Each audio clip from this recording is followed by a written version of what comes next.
3, 2, You're live. All right, good evening, everyone. And I'll call this special meeting of the City Council of the Village of Hills to order today, September 18th, 2025. The time is 5 p.m. Thank you, everyone, for joining us. Go ahead and please join me by honoring our flag with the Pledge of Allegiance. I pledge allegiance to the flag of the United States of America and to the republic for which it stands, one nation, under God, indivisible, with liberty and justice for all. Thank you. Okay, public comment. Members of the public may address the City Council during the public comment period on items which may or may not be on the agenda. Speakers must address all comments and questions to the presiding officer and limit their comments to 3 minutes. Inquiries from speakers about matters not listed on the agenda will either be directed to the staff or placed on a future agenda for consideration. Public comment? Madison? Nope. All right, no public comment. Moving on to the consent agenda. All matters listed under this item are considered routine and will be enacted by one motion. There will not be a separate discussion for these items. If discussion is desired by any council member on any item, that item will be removed from the consent agenda and will be considered separately. And we have a request to pull out G, approve the Super City and AI app for navigating local government services and systems. So we'll pull that one out to discuss and consider individually. Does anybody have any other comments or any items they'd like to pull out? Well, I have to, if I'm reading correctly, I think there's an edit to item E, the banking resolution 2025-03. That needs to be made.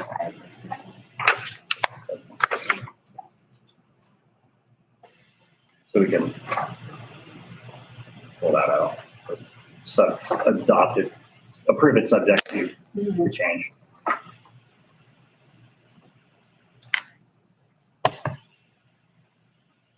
Anything else? Yes, sir. Yeah, Mayor, a couple of items for item 4A, which is the minutes from the August 12th meeting on the write-up of item 7B, which is discussing the comprehensive zoning ordinance for the city. I think there's a couple of typos in that description, and what I would like to do is just substitute where it says council discussed, just take out everything that's written there and instead insert in its place, Councilmember Crawford led a discussion of the purpose and effect of zoning ordinances. The council heard public testimony on this item. No action was taken. So that's my proposed amendment to those, or correction to those minutes. And then also item 4C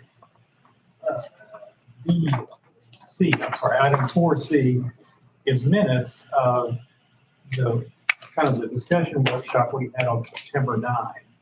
And I guess I had a question about whether we even had minutes for that, since there was no meeting.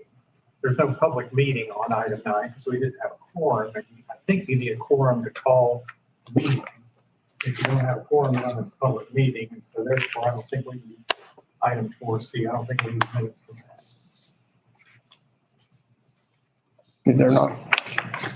Yeah, I mean, they're not required unless you want to just keep them for as notes of discussion versus official minutes. Yeah, I don't know that we need to take council action on it. And I see in item 1, which is on page 13 of the PDF for the meeting, it says Mayor Proud called the meeting to order. I don't think you really did that.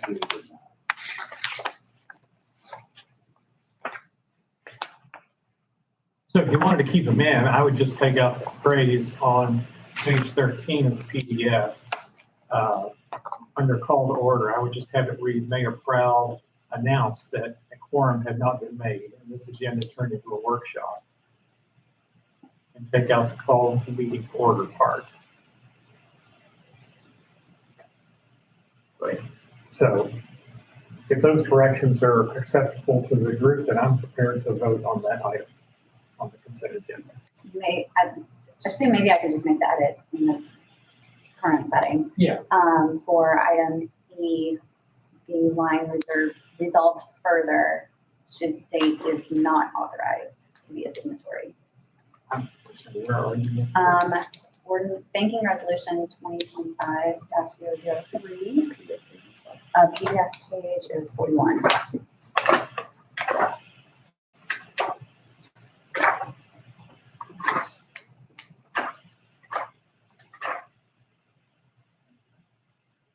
Yeah. Good catch. And where does it not go? I'm sorry. Resolved further, Uh-huh. not authorized to be a signatory. Yes. And I would correct the spelling of the third resolve further, or the second resolve further. Okay. Oh.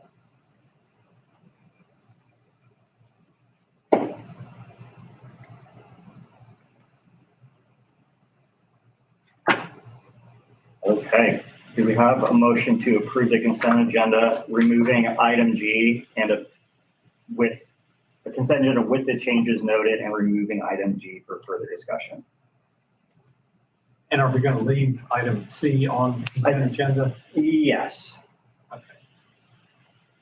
I think it was a valuable meeting. So moved. A second. All in favor? Aye. Aye. All opposed, none, motion carries. Okay. Move. Okay, moving on to budget and tax rate.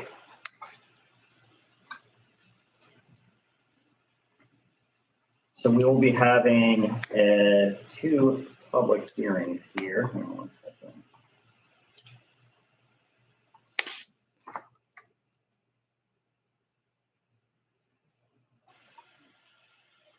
Yeah, okay. I will now open the public hearing on proposed fiscal year 2025-2026 budget. The time is now 5:07 PM. Is there anyone who would like to provide public comment? All right. Hearing none, we will now close the public hearing. It is 5:07 PM. Now we'll move on to item 5B. I'll now open the public hearing for proposed 2025 ad valorem tax rate. The time is 5:07 PM. Is there anyone who would like to provide public comment? Okay, thank you. It is now, I now close the public hearing. It is 5:08 PM. Moving on to business items, council will individually consider and possibly take action on any of the following items. Item 6A, approve an ordinance authorizing a joint public hearing under Texas Local Government Code 221-007B to consider a proposed comprehensive zoning ordinance and citywide zoning map, setting a joint public hearing date, directing publication notices, and providing an effective date. I'll move adoption of that ordinance or approval of that ordinance. I will second. Do you have any questions or The discussion? I'll say that the form that we've gotten from the city attorney has kind of a blank on in section 2 of it for the time of the hearing on October the 14th. And at what time are we doing a meeting on the 14th? Is it 9:00 AM? Okay.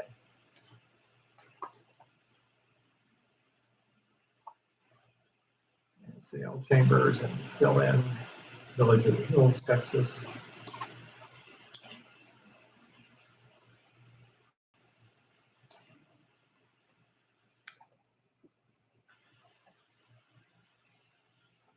So I'd like to also just acknowledge and thank the city attorney for preparing this for us to keep us up on the tracks and rolling forward.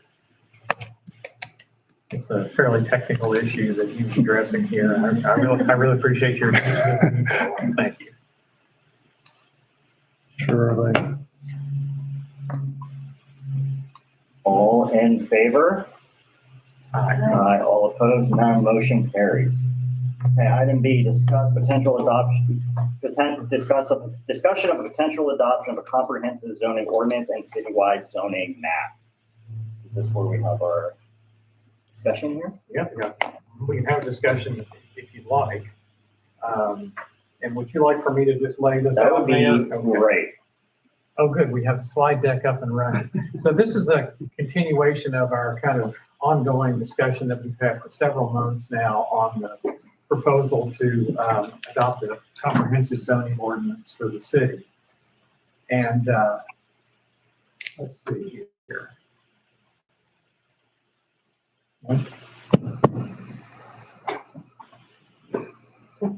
There. And Angie, if you could advance to the next slide. I don't want to take a whole lot of the council's time this evening, but I did want to run through a couple of points about where we are with the proposed zoning ordinance at this point for the benefit of members of the public who may be attending either live or virtual. And also just to kind of lead us up to where we're going from here. So I've got these discussion topics that I've got a slide or two on each one of them. So we'll talk a little bit about kind of how we got to where we are right now in the zoning ordinance.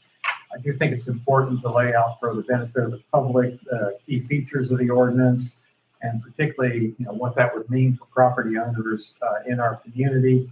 We'll talk a little bit about the role of the city council and the city administrator under the proposed ordinance, and then kind of where do we go from here. So Angie, if you could move us forward. There we go. Here's the how we got here.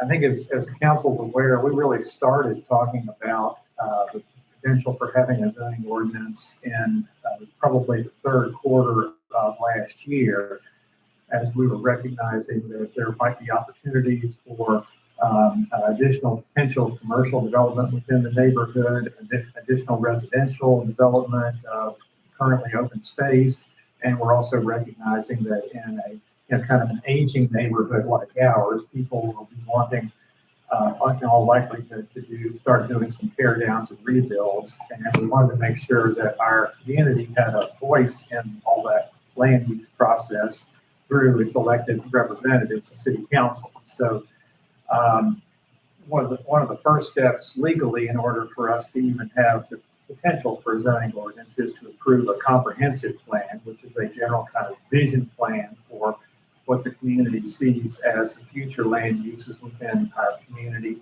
And remember, we did some public hearings on this. We created a map that showed potential or showed uses, and we identified some key objectives and goals for future land use in the city in that comprehensive plan, and adopted that in February of this year. And then starting a little bit after the adoption of the comprehensive plan, with the Mayor Pro Tem's guidance on this, she and I kind of worked up an initial draft of a zoning ordinance. We vetted that with the council. We made some edits to it and brought it initially to the council on kind of a theoretical basis to have a public hearing about zoning in general and some of the features of the potential plan at our regular meeting last month in August. And since that time, we have received comments from the POA. We sent the document, the draft to the POA, and asked for some comments from them. We also received comments from members of the public at our August meeting, and we took and from the council as well, and we took all those comments and made some edits to the draft document, and we now have an updated draft document. I did send that updated draft to all the council members a few days ago. I can't remember the exact date. But in any event, the document is moving forward and getting refined. I've been really, really pleased with all of the comments and the interest that have been shown by folks in the neighborhood about this. And so that kind of arrives us at today. And so there are two things on the agenda today addressing this. The first we just did was we set the public hearing on the zoning ordinance for our October 12th meeting. As well as a potential for council to take action on the proposal to adopt the zoning ordinance. And then this is just kind of an update on sort of what it looks like and what it could mean for the residents of our community. So if we can move on then, Angie, let's talk for just a second about kind of some of the key features of the proposed ordinance as it exists now. Essentially, in summary, it divides the city into zoning districts and prescribes the permitted and conditional uses of land in that district. And recognize that our zoning ordinance is really focused on land uses. It doesn't address things like architectural styles or details. It doesn't address landscaping. And it has nothing at all to do with any sort of interior features of a home. It's purely just kind of type of land uses. And we identified 6 zoning districts, single family, residential, multifamily, which would be our condominium projects, a commercial zone, recreational areas, open space, and then what we've lumped together as a community purpose zoning district. And essentially that's the property that's owned by the city, property that's owned by the BUD, and property owned by the POA. We lump those all together in kind of a community purpose zoning district. And in the proposed ordinance, it talks a little bit about what happens in each of those areas and what they mean. Key factor for any zoning ordinance under the state law is that you have to have a zoning map, which is, a map of our community that shows on the map what the zoning, where the zoning districts are, and the zoning designation for each parcel in our neighborhood. According to the TCAD records, we actually have, I think, about 1,002 different parcels within our boundaries. In our draft zoning map, which is currently in process, about 982 of those 1,002 are single-family residential, because we are, of course, predominantly single-family neighborhood. There are about, I think, 9 residential multifamily, and those are because the condominiums sort of own a large tract of land in which the condominium homes exist, but within one tract for TCAD purposes. Recreational space includes the space that's used by the club for the golf course properties. The commercial would be the kind of the clubhouse area and any ancillary areas that serve that clubhouse operation. Open space, the only thing that we have in the draft land use map for open space right now is our city park. We, certainly we'll take a look at the map as it moves forward and make sure that everybody's comfortable that there aren't any other areas we want to designate there. And then, as I say, the community purpose designation goes to land owned by the city, the MUD, and the POA. So Angie, we can move on to the next slide. And by the way, I'm talking like a tobacco auctioneer, but if you have any questions or comments, just shut me up. Otherwise, I'll just plow through these slides then. So a key feature to the draft ordinance was to make sure that we preserve our existing uses and that the new ordinance would not create any problems for anyone with the current use of the property. So we provide expressly in the draft that all of our current land uses are automatically in compliance under the draft ordinance. In other words, no one's in violation when it becomes effective, and the ordinance would apply prospectively if a homeowner or a property owner has a project, which is a defined term, and then the role of the city is to ensure that that project complies with the zoning uses for that district. And you can see there in the third bullet point, we define a project to include a new structure on property or an alteration of existing structure that does one of two things. It either changes the square footage of the primary structure or it changes the primary purpose of the structure. Like, say, somebody wanted to convert a swimming pool into a bed and breakfast. That would be, a change in primary purpose of it. Critically, though, interior projects, don't care about those under our zoning ordinance because we're more into land use review than sort of architectural features. And most exterior projects would not require any review under this process. We wanted to make sure that the ordinance was not only effective for the purposes of protecting the neighborhood and protecting property values, but also didn't put an unnecessary administrative burden on the city administrator or the city council to do the work required under the ordinance. So if somebody's painting their house, if somebody's putting a new roof on their house, if somebody's putting new landscaping in, putting a new fence in, we don't really care about that under the zoning ordinance. We're focused on the uses of land itself.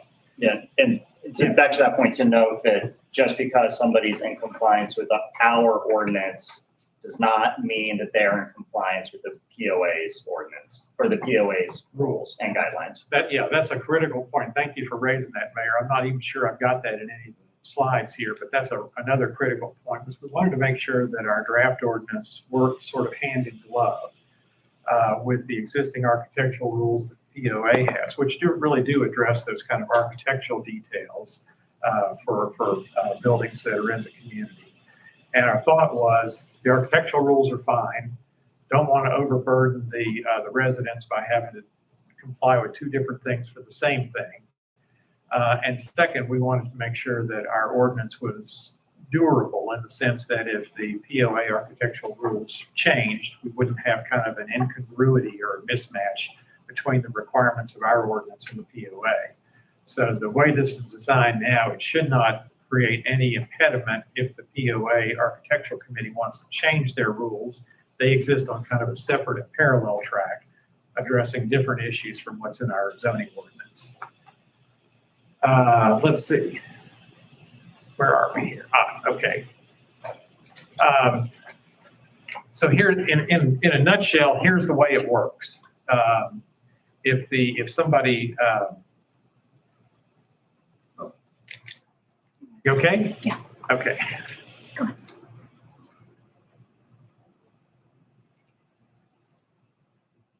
Oh, very good. It was off the screen for users. Good. Okay, good. Maybe this, okay, good. So under the proposed ordinance, the city would review any new project that's brought to us by an owner. And essentially, we've set this up to be as simple and administratively easy as possible, starting with the fundamental premise that if the POA, through its architectural controls and its rules, has already approved the project, then the city will sort of not automatically, but administratively approve it as well.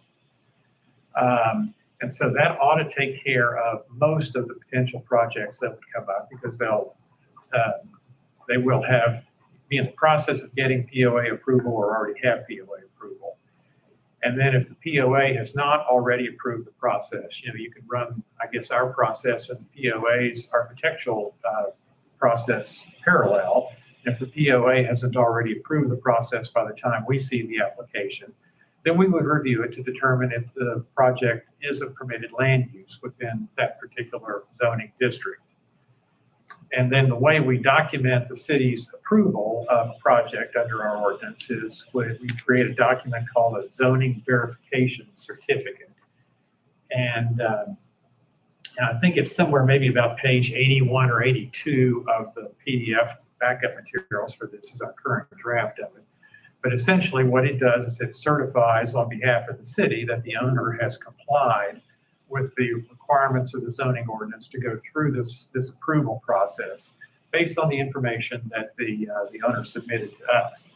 It doesn't certify that the way the project was actually built is in compliance with the zoning ordinance. It just establishes that the owner appropriately went through the process, so they can say that we complied with the zoning ordinance process, and therefore there's no enforcement that would be appropriate for that owner. As we kind of talked about when we visited this issue in August, it doesn't necessarily preclude the city later on if we determine that somebody's built a project that doesn't really match the requirements of the ordinance. We can still go to them and get that corrected, even if they have a zoning verification certificate.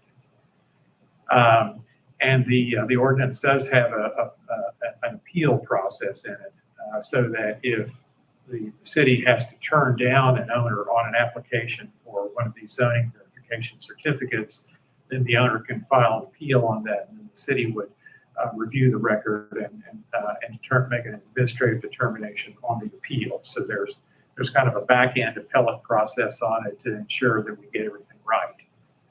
And so, Angie, I think we can move on there, almost through these. Did it work? No, it's not loading. Oh, I have to go to the other screen. Go to the bottom PowerPoint. Yep. And then click there. And And go back. Amazing. then learning. All of us. So I thought it would be helpful to for members of the community watching to kind of just give an overview of what property owners in our community can expect under the proposed ordinance. First off, if you're not doing a new project, it doesn't affect you. You don't have to worry about a thing. If you do have a new project that you want to bring to the city for approval, we'll have an application process, and we'll work that up with the city administrator. So the owner would make an application for the zoning verification certificate, and based on comments from the public, we took out the part about paying kind of an administrative fee to do that. So there's no cost to an owner to make an application. And then the owner would provide us information about the project sufficient to allow the city to determine whether the project is in compliance with the ordinance. And then we would review the application to determine if it's in compliance. And this will, I'll talk about this on the next slide, but for the point here is that we designed this in such a way that you would expect almost all of the zoning applications to be able to be handled quickly and administratively, so that it wouldn't overburden the council and would keep the homeowners kind of on pace with their project, and they wouldn't feel like they were kind of caught up here. The last bullet point there is the important point, because that's all about enforcement. The ordinance provides that property owners have to apply for and receive a zoning verification for a project. That's sort of the way that we ensure the compliance and we ensure kind of the consistency of the city's process. And under the ordinance, there's a penalty for failure to comply, which is a potential fine of up to $2,000 a day, which is the max that we can do under state law. Doubt that it would ever get any. From what I'm hearing from the public as well as from the council, I think we're all looking for compliance. We're not looking for penalties. We're looking to get people to follow a fairly simple process so we can make sure that we're consistent and applying the rules consistently and protecting the neighborhood that way. But the point is, there is a penalty and a fine provision in it to give us some enforcement authority. And I think as the city attorney might have reminded us earlier, potentially, we have court remedies available. If somebody builds a building that's out of compliance, we can actually go to court and get that fixed with them. So one of the advantages that we have over the POA, Architectural Committee, enforcing its rules is that we have some court remedies if it gets to that point, which I think we all hope it never would. So Angie, can you move it on then? Lee, do you Yes, know sir. how you determine the 2,000? Is there comparable with other cities? It probably is. And the reason I say that is because it's a number that's baked into the state statute that says what our authority is to issue, to create Class C misdemeanor offenses, and what the fine limits are for it. And for this type, my understanding is the max is 2,000. And most cities that at least I'm aware of, and Josh has a better perspective on this than I do, most of cities will say our max fine is the statutory limit. So yeah, so 500 is the minimum fine for violation of the city ordinance. But if it's a health and safety violation for zoning, then it goes up to 2,000. So there's a little bit of a threshold. Not every potential zoning issue would be health and safety, but could be. And so I thought for the benefit of the council and the members of the public, it'd be good to just kind of touch on kind of roles and responsibilities. And I basically kind of divided it in 4 parts. The first item is that if the owner does already have in hand that POA approval of their project, then the city administrator just issues the zoning verification certificate. And then if the owner does not have POA approval yet, maybe it's still in process, but we determined that the project is a permissible use, then the city administrator just issues the verification certificate. Okay, so that's all administrative. And my guess is, as I say, almost all of the applications would fall in those first 2 kind of administrative categories. And by the way, the ordinance does for each zoning district have a list of what are permissible uses, and those are ones that can be approved administratively, and then conditional uses, which are not exactly permissible uses, but they're acceptable if the council approves them.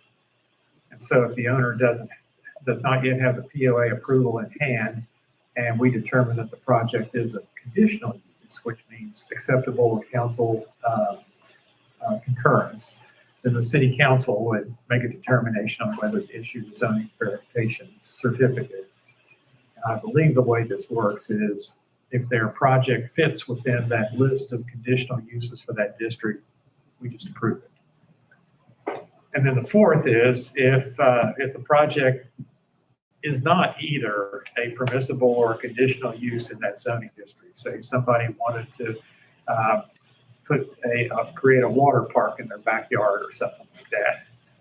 Then the city council would deny the application. At that point, if the owner wished to do so, they could initiate an appeals procedure that is baked into the draft of the ordinance. So that's kind of how it works in practice. Most of the cases would get decided by the city administrator, and then the balance of the rest of it would be decided by the city council. And my guess is with our existing regime of POA architectural rules, we're probably not going to see a project application for somebody's land use that is not either a permissible or a conditional use for their district. That's my guess. Lee, one more question. Yes, sir. I think as it's drafted now, you have in open and recreational, single-family residential as conditional. Is there a? Yeah, maybe with What's the minimum lot premise there? sizes or something like that. Right. Yeah. And one of the reasons I did that, frankly, Marty, was I didn't want our zoning categories to be so restrictive that somebody could claim that, functionally you've taken away my ability to use the land. And I'm not an expert in the zoning laws. Josh knows a lot more about this than I do, but my understanding is if we're too restrictive in terms of how somebody can use their land, then somebody can claim that we've in effect condemned their land. It's sort of what they call a reverse condemnation, and that we have to pay them the value of the land, sort of thing. Well, POA does have minimum square footage requirements. Yeah. For everyone. Yeah. And so what we were thinking is with the open space and recreational districts, if we said, all right, if you don't want to keep your land as recreational land, you could put a residence or a couple of residences on it, but they have to have larger lots. So it would preserve, some of that kind of open space feeling to it. And it would give people an alternative who own those large tracts, to give them an alternative way to use their land other than the way we have it designated as the permissible use. Maybe it's overkill, and we can talk about that if you want to, but my thought was single family is our predominant land use within our community. And as long as we don't kind of crowd homes into a current open space or current recreational use space, maybe it's okay to have a residence in land that's designated as open for recreational right now. That was my thought. Yeah, it makes sense. I just wonder, if we're allowing single family everywhere, then it sort of takes away the spirit of having the ordinance, have certain areas. But maybe the reverse is not true. I agree with what you're saying, and I think that we should continue to discuss those conditional uses and be prepared to update the document before it's. Happy to do that. Yeah. Yeah, to me, the most important thing is to get input from the council and from the residents on what ought to be in the ordinance, because hopefully this will be with us for a while. So you want them to POA with the ordinance, Jeff? Yes, sent the POA, several members of their board, the draft ordinance, and they actually sent it to their attorneys to look at as well. I think that's a good thing. Yeah. And then the conditional for the open space, but that goes to, the way it's structured right now is that was item step 3 on your chart, right? So that goes to the council. Yes. Okay. And one of the criteria that the council can use and should use when you're looking at a conditional use is not only is it a listed conditional use in the zoning ordinance, but is it consistent with the comprehensive plan for the community? So you can evaluate it from that perspective too. I had a couple of comments. I don't know if this is the right place for them, but just before we at some point.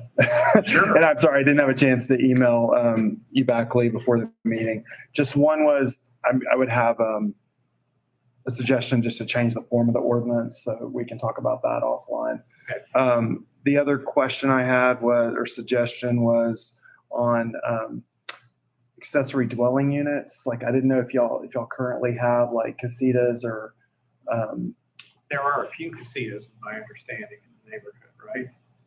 There are a few out of, I mean, this code I read that does not approve them, so I just want to make sure Yeah. that that's your intention, that it wouldn't be approved for future. They're supposed to be. If you had some. Although somebody in Sparrow one somehow got approval.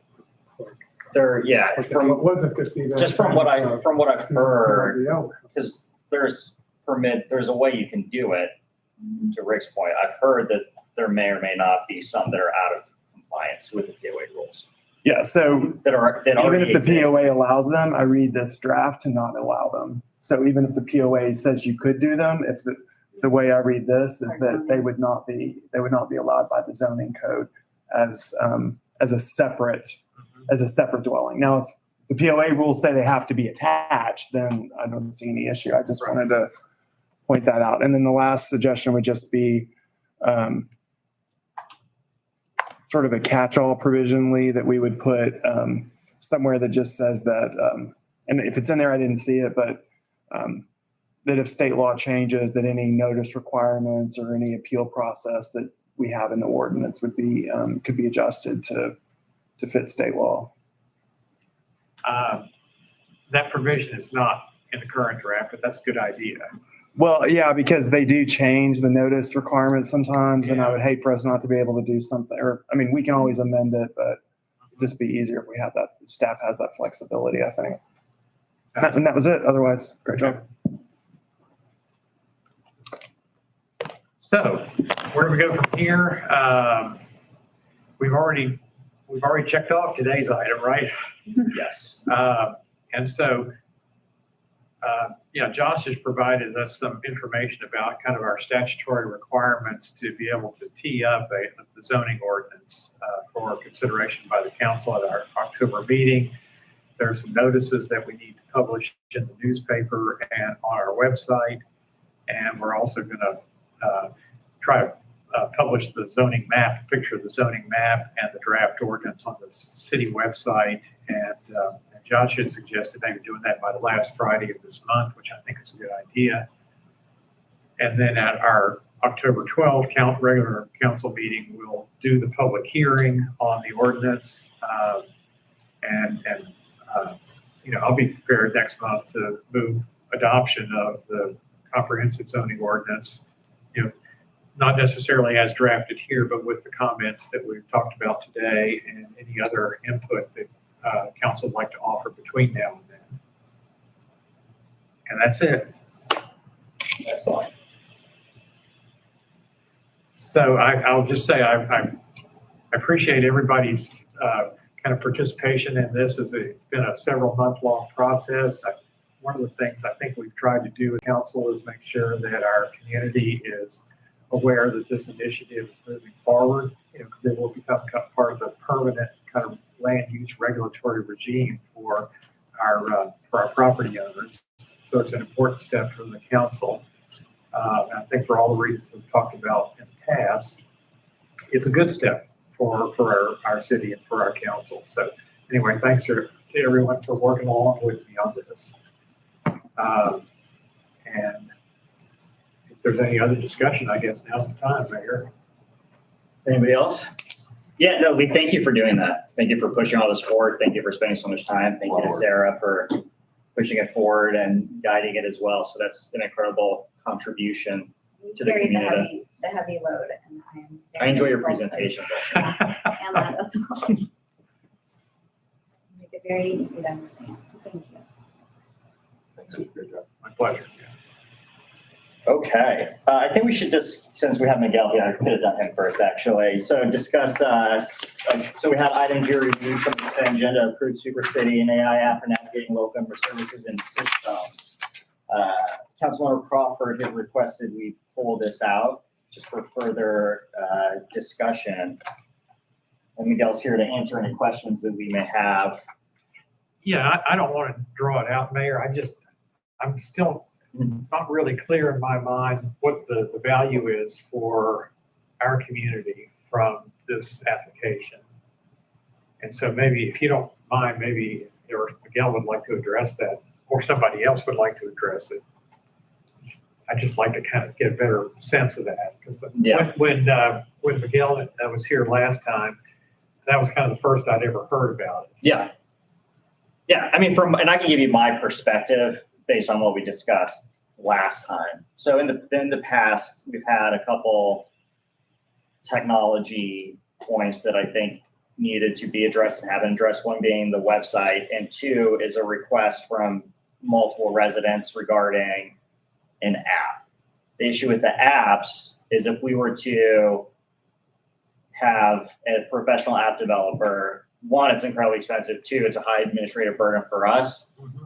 When I saw this app, what this is an opportunity just literally for them to link to our website and then in fact act as our app, that we don't have to pay for anything, and we don't have to have an administrative burden of people being able to access this one through a chat bot like layer that is more conversational, can answer the questions. Because even with the Civic Plus website, which I think is a great and easy navigational website, navigatable website, there's still, I think, a request from the community that I've talked to have something that's a much more easier conversational chatbot like thing now that every single website and a lot of services are moving toward an LLM based interface. So it's an opportunity for us to do something that doesn't cost us something. I'm happy if anybody else has to discuss that. Again, that's my perspective, but. One of the tools that I really favored that we've been lacking from our own website that this app could provide is the transaction processing. So for the park reservations, et cetera, you can use it as a terminal to process those payments easier.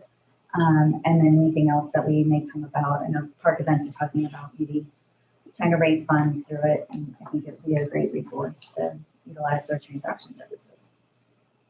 And then Marty, who has had an excused absence last time. So if you had questions or wanted a quick overview.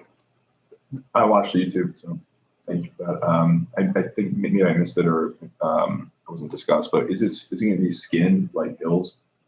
Village of Hills, or is it? So you guys? it's one app all city, so the logo is present. So it's not like you have to download it for each city, which we did intentionally. So in the app, you'll see the city logo, you tap it, and you see a list of cities, and you choose. So it's branded, but it's not skinned in because then you don't have to have users down. If we get Lakeway on board, you don't have two apps, right? It's one app, and it'll navigate between the two. And again, it's not, we don't have and Miguel can address the technicalities, but we don't have like an actual contract with them. We're not paying anything. We can pull out anytime we want. And all it is them plugging our website into their AI interface. So at any point, one is it's just the data that's already on the website, or we have the option to supplement. If we had to put in like a PDF to make something clear, we could do that, but we'd also be doing that on the website, which then it would pull. Two, from my understanding, is there's no personally identifiable information. I mean, it's all anything if it's on the website that is publicly available is what is running through the app. Right. What about on the user side? So the users, that's one big difference, and I'll address actually even contextualize it with the discussion today.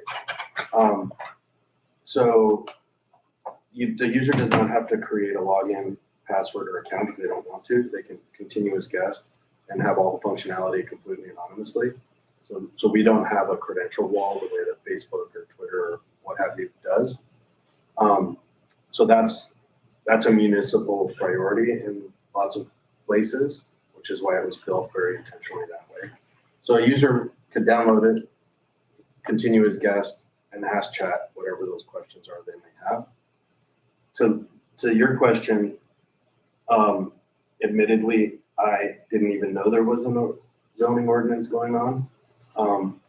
And so something like that may not even be published on the website yet, could be a PDF FAQ loaded in the back, and you could notify people in that app that this is going on, and I could ask questions of that, which you've either uploaded the entire document and chat will find the answers out of the entire document, or you could prepare FAQs that it would refer to that would give people easy access to questions they may have about an issue as substantial as this, for example. So that's, right now, the only alternative is Facebook that I'm aware of, or the website. And the problem with Facebook is while lots of people have it, not everyone does, and not everyone wants to create an account on Facebook. So again, why we built it very intentionally the way that we did. Is there any advantage to people creating an account on the app versus not? So if they choose to, so when you download the app and you continue as guest, as long as you have it installed on the app, it'll have some history on like your chat and things like that, but when you delete it, it's gone. If you create an account, then things like that history will follow you. So if you delete it and install it on another device, things like that, then the history will follow you. But it's the user's choice. On payments, for example, again, if you make payments in the app, we show you a record of the payments made. If you create an account, that history will follow you. You install on another device. Can you talk a little bit about just the security, like people enter their information and have an account, just general So the security? only information we even collect, even if you do create an account at the moment, is your name and an email address. So there really isn't a name is PII, but it's not like date of birth, social security numbers, anything like that. Nevertheless, even though our data exposure is very minimal, this is built on AWS, all the industry standard stuff. We're going through like a complete security review with cities like New York City, which are, federal grade. Our payment processing is with our payment processing partner, which is SOC 2, PCI, etc. All that stuff. And I don't mean to minimize that. I just don't want to go all the way down that rabbit hole. We can send you documentation. Is there an opportunity before it's final to everyone to beta test it anonymously? It's funny you should say, if you download Super City, right? Right. If you tap on the city icon, you will see the village of the hill. It's in beta. It's in beta.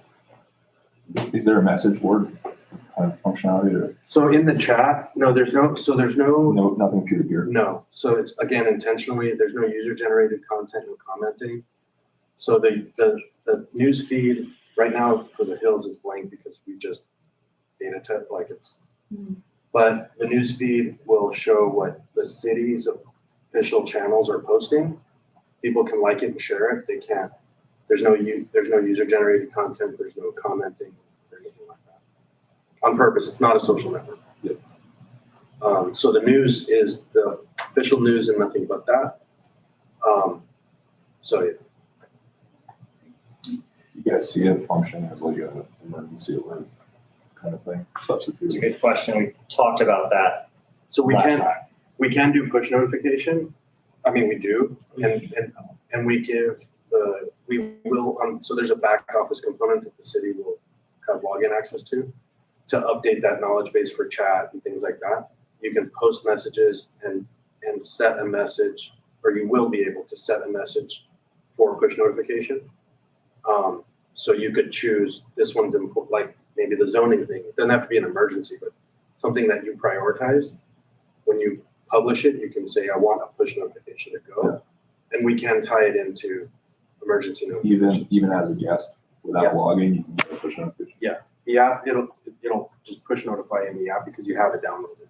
If you delete it, there's like a anonymous token that the app knows this installation on this device, but we don't know anything about the device or the person. So when you delete it, that all goes away. So that's the anonymity with still the function. I think that's wonderful if you're traveling somewhere. Yeah, like, so any city In that's New got York, push or- notifications and you're in that, do you have to have the city selected or is it just automatic, depending on where you are? At the moment, it's city by city. Okay. So you have to have that city selected. Okay. But we've actually talked about cross-pollinating notifications, not only for emergencies, but cities may want to cooperate with one another and do marketing-based promotion basically from one city to the other, right? So San Antonio is doing some festival and wants to market to this region.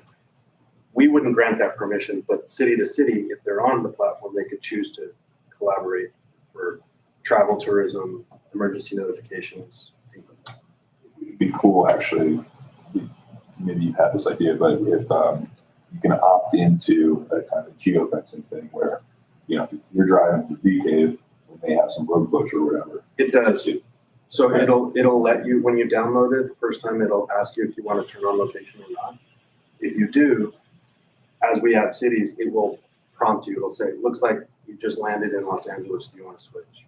Looks like you just landed in San Antonio. Do you want to switch? So again, when you go city to city, you don't have to download a new app for the 1 week you're in LA. You already have it. You already know how it works. You can ask chat questions about that particular thing. And the last thing is we can script responses in the chat. So we talked about this like for new residents or what have you. If you had a welcome word, welcome to the hills, like a phrase, anytime the chat sees that phrase, we can push a very specific response, like council meetings are on these days, the phone number to the club is whatever, trash day is on whatever, you know, you can have a welcome kit.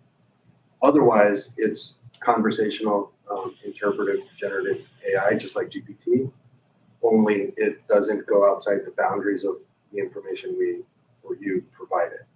So that's more control over the things.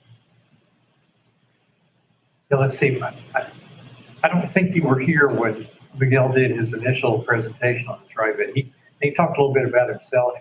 Miguel's got a really impressive background in technology, particularly for local governments too. So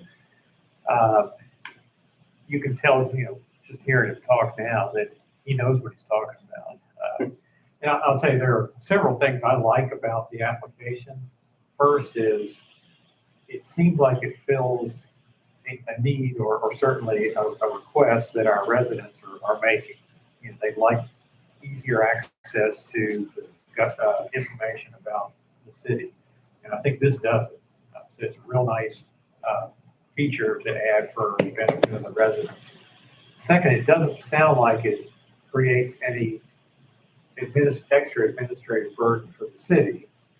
It's as long as we go through the process of putting it up on our website, then as I understand it, the app has access to it.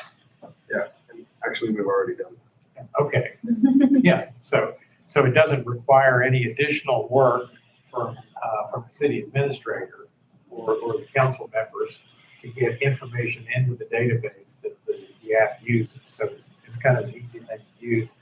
And frankly, one thing, I really like the idea of partnering up with residents of our community. And I like the fact that this is kind of a local homegrown thing. And I really appreciate the opportunity that you presented for us to use the system. I think it helps us, and we like doing business with our own residents. I appreciate that. Our motto is remove friction for the public without adding friction to the government. So you articulated that. Green. So I'm prepared to support this. And going forward, we're just to add, never get in the way of the motion, but what the hell? And then the city is the hub of the app for us. The municipality is the centerpiece. But we can collectively add the POA, the country club, right? So when the country club is having events, we ought to probably post them in the newsfeed. Chat probably should have access to some information about the club So I can ask you, when I first moved here, I had no idea how to make a reservation. As first world problem as that is. And, or I don't know, I still today don't know the hours. I don't know if they're open today or not, to be totally honest with you. So things like that, it's not having to figure out, I gotta go to this website or that website. The whole point, what we want to partner with you on is how we promote it to the residents. That's, everything you said is right. We don't ask, we've already loaded it. There's nothing to do except for us to jointly communicate its function and its availability. And hopefully the idea is that it's one stop, right? I don't have to figure out, is this a POA thing, a country club thing, a city thing? I can ask chat and it will tell you the POA is responsible for this and here's the phone number X, Y, and Z. Or the news feed can have events at the club and it will say it's the Hills Country Club. You know, so they can have one stop for, especially in a place like this where those lines are sometimes confusing.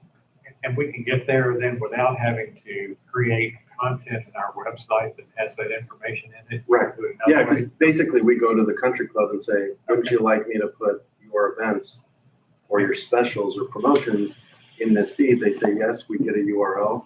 That's it.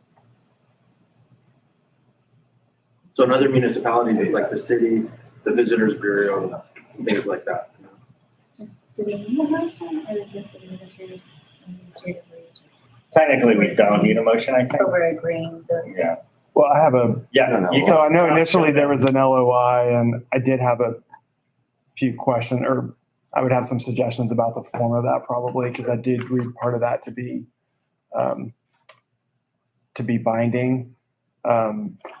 The other thing, I heard you say that you don't ever have agreements with the cities. Is that right? Well, we have an LOI. We don't have a procurement contract because we're not invoicing. I understand that, yeah. So I think I probably would suggest a short contract that, that the city have, just to make sure that if for some reason you or future council decided you didn't want to participate anymore, just to protect like your logo and kind of those types of issues, I think that would just be a good idea to have. Nothing onerous, but just to say, hey, we're doing this together, and at the time that it. And we anticipate, I mean, I've been on your side of the table enough to anticipate that. That's why the document says, it talks about final agreements, assuming that there may be some form of contract to confirm roles, responsibilities, authorities. Yeah, and if you're taking money at some point, you definitely have to have something. Yeah. Now, on the payment side, there's an onboarding process, and that will have, payment processing regular language when we get to that point. But that we'll cover that when we get there. The first step in that would be probably with Angie. There's a one-page application basically to go through compliance, know your custom KYC and all that stuff. With governments, it's there's a question who you are. Yeah, and I'm just saying if you're going to implement this, I would just and you're going to do a motion, if you would just make it subject to or my approval to the form, just to make sure that we've got all the things we need. Yeah. I move to approve joining and collaborating with Super City with the provision that Josh reviews and approves the contract. Second. You got it. Any additional questions? All, Skipping the LOI, we don't need an LOI then? Go ahead. It doesn't. I don't need much of anything, so we can talk about whether we execute the LOI first. I mean, the way I read the LOI is it says you're going to do these things and eventually have another agreement. Right. But some of those things are still binding, right? Like, I mean, the way I read the LOI, there's those few paragraphs that says it's not binding except for A through whatever. Except for the provision set forth in sections 1. This letter does not constitute legal and binding. Yeah. so we can, but it's, But if you don't need, Yeah. if you don't need the LOI, We all will work together. I don't need the We all LOI, work together. so we can get it drafted. Yeah, this is not adversarial. I'm just saying there's a few Yeah. things I think we Yeah. should just that's sit down helpful. to, Thank you.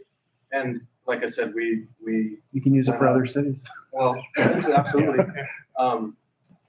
And then we went out on a limb and already put it in the app. So the only work to do there is to start figuring out what we want to populate. We've populated some of the knowledge base, so you can chat it and ask like a couple questions that it's pulling from the public website.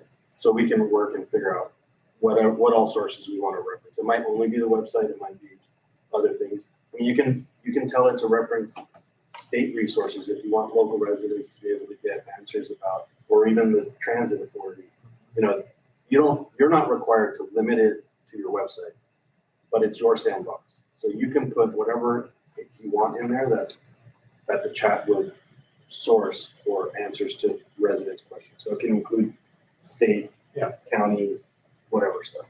So for instance, if we wanted to put the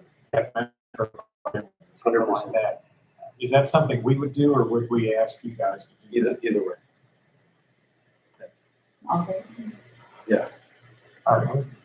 So we do it, but you have access to do it yourself if you want to.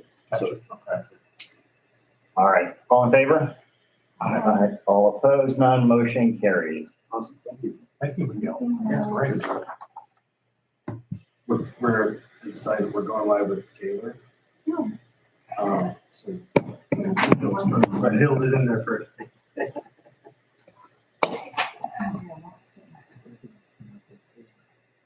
Taylor.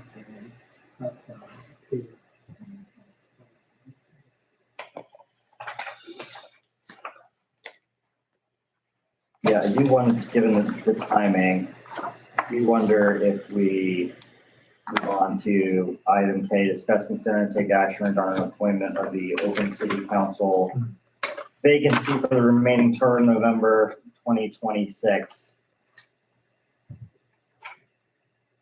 So this is to fill the vacancy of Matt Marietta's seat, and I do have some general legal questions that I would like to address with Josh. I understand that we can vote to move into executive session to address those questions.